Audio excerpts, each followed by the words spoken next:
Yellowstone National Park, where the bison roam, the elk graze, and hot springs bubble to the surface. Loathed as a threat and nuisance, the wolf population in Yellowstone was essentially wiped out by the mid-1920s. That changed in 1995, when the National Park Service reintroduced them here.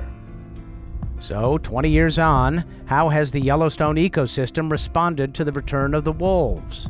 That's what brings Utah State University wildlife ecologist Dan MacNulty to this dirt road near Yellowstone's fabled Roosevelt Arch. I see what you're saying. It's just its ears are still. With support from the National Science Foundation and working in partnership with the National Park Service, MacNulty and his team are hot on the trail of the wolves' primary prey, elk. We're interested in understanding how wolves are affecting the numbers of elk and how that changes over time. And then we're also interested in how wolves are affecting the behavior and the movement of elk. Today, more than 4,500 elk graze Yellowstone's northern range. That's down from a peak of about 18,000 before the wolf reintroduction. Just under 100 elk are outfitted with radio collars, all of them females. So they are the reproductively key part of that population, and that's why we're focusing on them. So I got 4 spikes, Dan. I don't know if that... MacNulty and his team track them closely, especially those that have calves. It turns out that for much of her life, a female elk is actually highly unlikely to be killed by a wolf. Wolves tend to go for the easy pickings. Soon after an elk is born, roughly 1 year of age, they're highly vulnerable to wolf predation because they're small. They're easy for wolves to capture. Elk that are between around 2 and 10 years of age, female elk, are largely invulnerable, so they can survive attacks by wolves because they're aggressive. When a collar indicates an elk hasn't moved for a while, that's an indication she might be dead. MacNulty or one of his Park Service colleagues always check it out.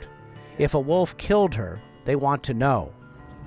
We can hike in to that area, and in a very timely fashion, usually the next day, we try to follow up on these signals of mortality, and we can investigate the area. If we find a dead elk and we find enough evidence, we can determine cause of death. Biologists with the Wolf Project track the wolves using collars as well. They say that for now anyway, the wolf population in Yellowstone seems to be holding steady at roughly 100 animals or so. Since about 2008, our wolf numbers have been fairly flat, stable.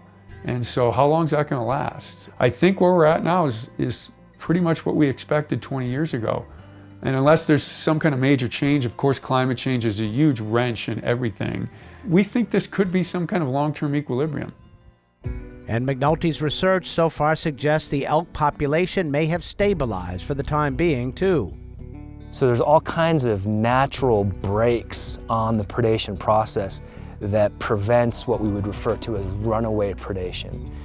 Killing is a very dangerous, difficult activity for wolves, and that's a fairly underappreciated fact. Fuller understanding of what's happening here could translate to better predator management decisions all over the globe. Good thing scientists are keeping an eye on things. For Science Nation, I'm Miles O'Brien.